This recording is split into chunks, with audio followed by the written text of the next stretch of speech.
¿Cómo estamos? Seguimos. Bueno, acá estamos avanzando un poquito en lo que sería la construcción de la matriz del marco lógico. Habíamos ya presentado un poco los elementos básicos de lo que sería el desarrollo de un modelo lógico a partir de este enfoque de planificación. Habíamos visto que tenía dos grandes grupos o dos grandes momentos, uno que tiene que ver con la identificación del problema y la solución, que tiene dos pasos, análisis del árbol de problema y análisis del árbol de soluciones. Y habíamos visto ya la primera parte de lo que sería el diseño propiamente dicho de la matriz, ¿no? Entonces habíamos visto lo que refiere al tercer paso de este enfoque, que es convertir la cadena de resultados en un lenguaje de planificación o un modelo lógico. Y habíamos visto el análisis de riesgos y supuestos, que es una herramienta para evaluar la consistencia lógica de una matriz.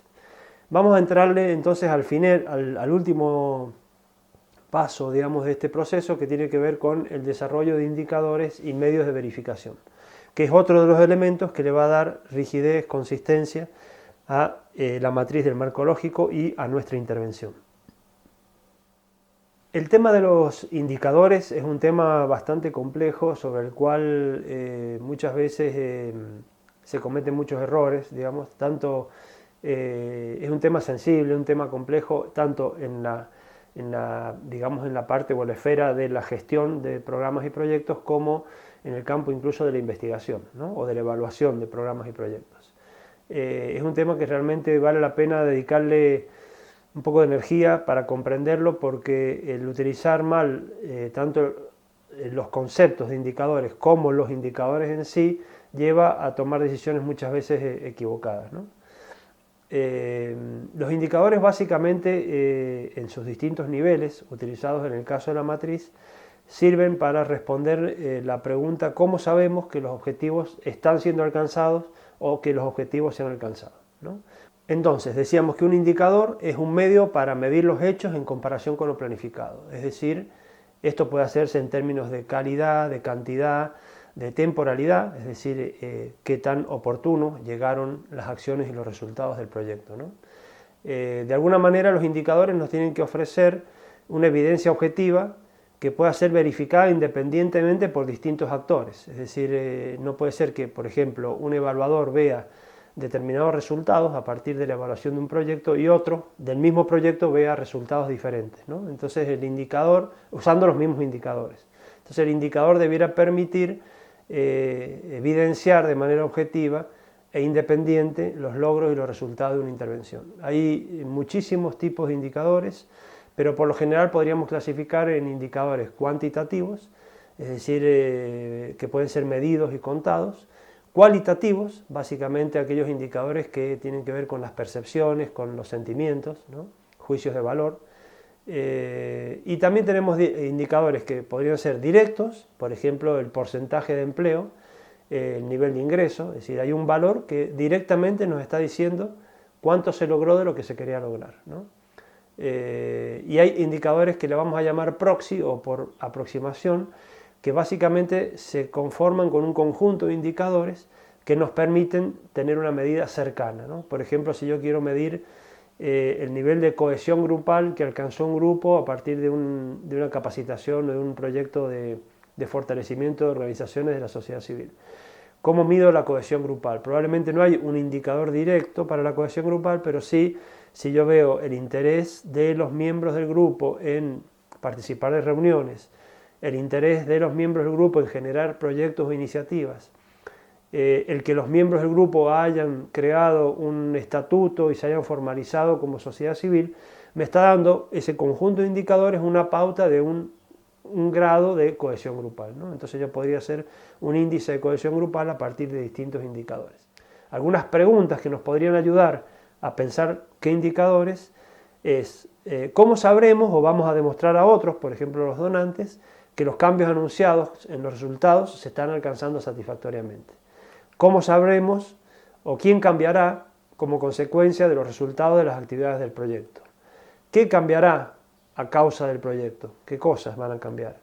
En el caso de los indicadores también aplican los criterios SMART, es decir, que los indicadores debieran ser específicos, medibles, obviamente, que tienen que ser alcanzables y realistas y que estén definidos temporalmente. Es decir, los indicadores o los criterios SMART también son útiles para pensar en indicadores. El material que nosotros les recomendamos sobre este tema es una muy buena guía que generó el MIDEPLAN. MIDEPLAN es el Ministerio de Planificación y Evaluación del Gobierno de Costa Rica, que tiene muchos años en trabajo en estos temas y generó un curso de gestión, evaluación sobre todo de programas y proyectos, y tiene esta guía de indicadores que es muy completa, muy práctica y muy aplicable también para la formulación de proyectos con este enfoque del marco lógico.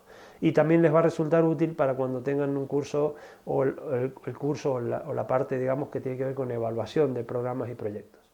Una de las formas de clasificar los indicadores es la siguiente. Podemos clasificar indicadores que tienen que ver con la gestión del proyecto, o sea, la implementación del proyecto, e indicadores que tienen que ver con los resultados del proyecto, ¿no? Y entonces vamos a ver que en la cadena de resultados tenemos de alguna manera distintas referencias a cada uno de estos dos aspectos, ¿no? Por ejemplo, si pensamos en los insumos del proyecto, es decir, los recursos materiales, físicos, financieros, están más cercanos a los que necesitaría, digamos, para evidenciar su existencia o no en el marco de un proyecto, indicadores de gestión. Las actividades también, ¿no? El conjunto de acciones que se realizan requieren de indicadores de gestión. Cuánto de tales actividades se pudieron realizar, ¿no?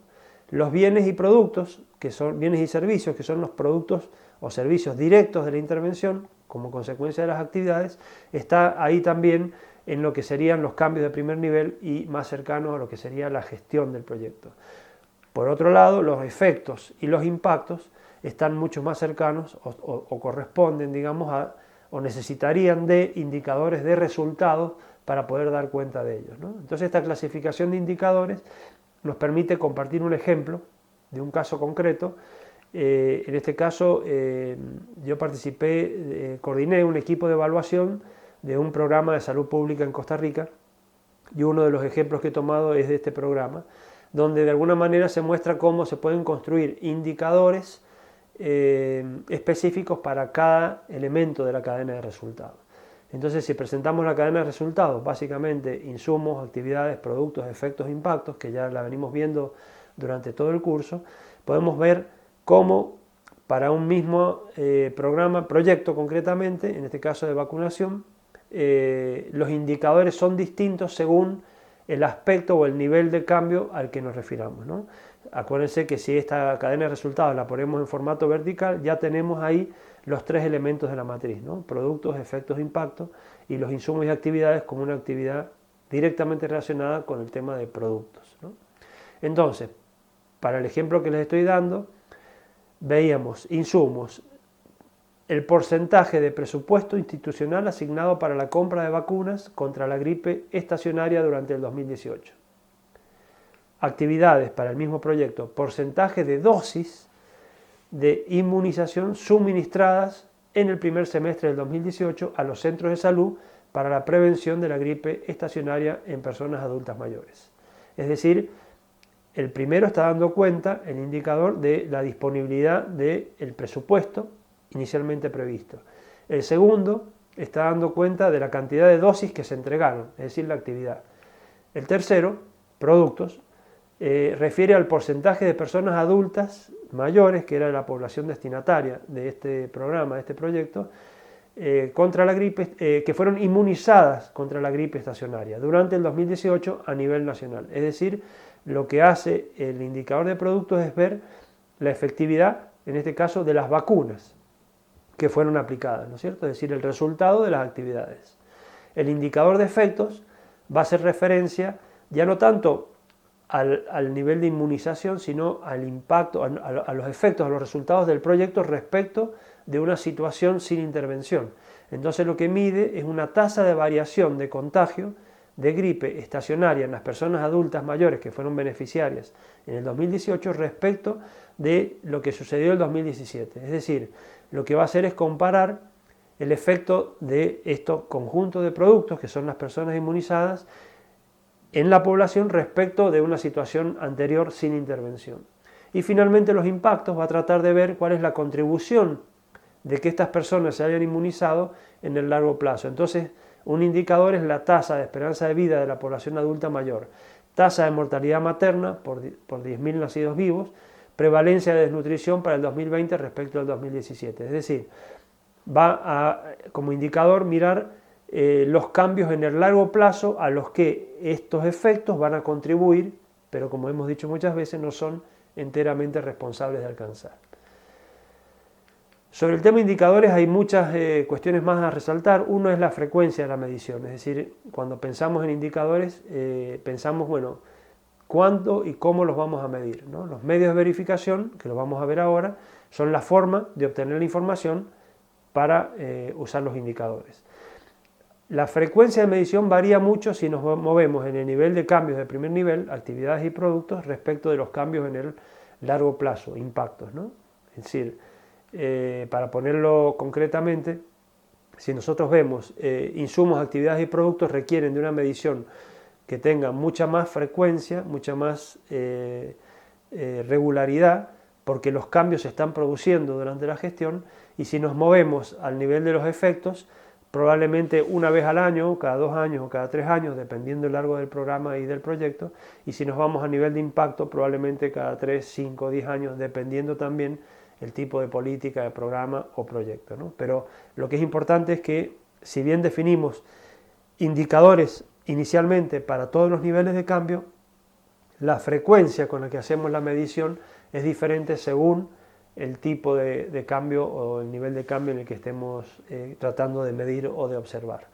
Cuando nos referimos a los medios de verificación, estamos pensando en responder a la pregunta cómo vamos a recolectar los datos e información que necesitamos para poder dar cuenta de los indicadores, para poder encontrarle el alimento a los indicadores, ¿no? Entonces, ¿qué son los medios de verificación? Bueno, básicamente herramientas que podemos usar, y dependerá el tipo de información que necesitamos, el tipo de recursos que disponemos, el tiempo que disponemos, qué herramienta vamos a utilizar. Pero esas pueden ir desde informes de seguimiento, encuestas, entrevistas, grupos focales, distintos tipos de actividades que nos permitan obtener la información que necesitamos para alimentar estos indicadores y dar cuenta de los logros durante la intervención y al final de la misma. Entonces, para ir concluyendo un poco con el enfoque, muchos autores al final de la matriz lo que hacen es construir una tabla que se adjunta o se pone debajo de la matriz, que es la tabla de actividades, ¿no? Las actividades básicamente son las acciones del proyecto que va a desarrollar para poder pasar de esta situación problema a la situación con la solución. Y básicamente estas actividades van a ir generando cada una de ellas determinados productos y servicios que en conjunto van a contribuir a los resultados, ¿no? También tienen que ser precisas, bien definidas, quiénes van a participar, el tiempo requerido, el cuándo, los recursos que necesitan. Es decir, mientras mejor esté definido esto, mucho mejor y más claro va a ser el proyecto para todos los actores que están involucrados. Finalmente, lo que muchas veces resulta complejo, pero que es la razón de ser, digamos, del enfoque del marco lógico, es pensar en lo que se conoce como la verificación de la matriz o la verificación de la consistencia lógica de una matriz del marco lógico. Entonces, si llevamos esto a una gráfica donde analizamos la consistencia horizontal y vertical, la lectura sería de alguna manera así: si desarrollamos estas actividades y los supuestos que habíamos previsto se dan, entonces los resultados a corto o cortísimo plazo, que serían los productos de la intervención, se van a lograr. Si logramos los productos y los supuestos se dan y los riesgos no aparecen, o los podemos enfrentar o mitigar, entonces los resultados de la intervención o cambios a mediano plazo o el propósito se va a alcanzar. Y así vamos a ir haciendo un análisis de consistencia horizontal y vertical, ¿no? Bueno, ese es básicamente entonces el enfoque de la matriz del marco lógico, que usa esta matriz como una herramienta que nos permite diseñar el proyecto y al mismo tiempo hacer el seguimiento del proyecto. Yo los invito a que accedan a la bibliografía, que vean ejemplos. Hay uno de los materiales que tiene muchos casos para que ustedes puedan de alguna manera comprender mejor y probablemente generar nuevas dudas que estaremos muy gustosos de contestarles y ayudarlos para su mejor comprensión. Siempre y cuando tengamos en cuenta que esto, bueno, la modalidad virtual siempre condiciona un poco, pero digamos que existe una gran cantidad de información y material para poder profundizar sobre el tema. Entonces lo dejamos acá y nos vemos en la próxima. Chao.